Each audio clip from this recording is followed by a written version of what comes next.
How to update your Google Play Store on Android. Hey everyone, welcome back to our channel.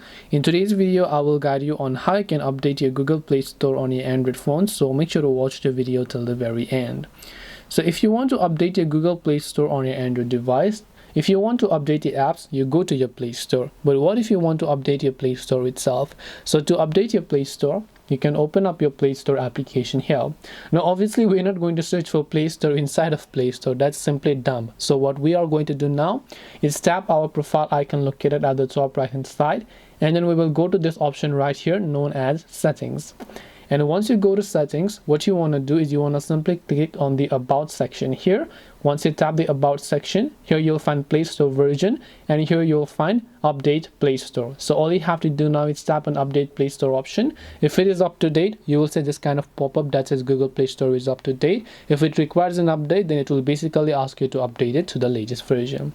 So hopefully this video helped you answer your question. If you have got any more questions, feel free to leave them down below. Thank you very much for watching till the end of the tutorial, and see you soon in our next video.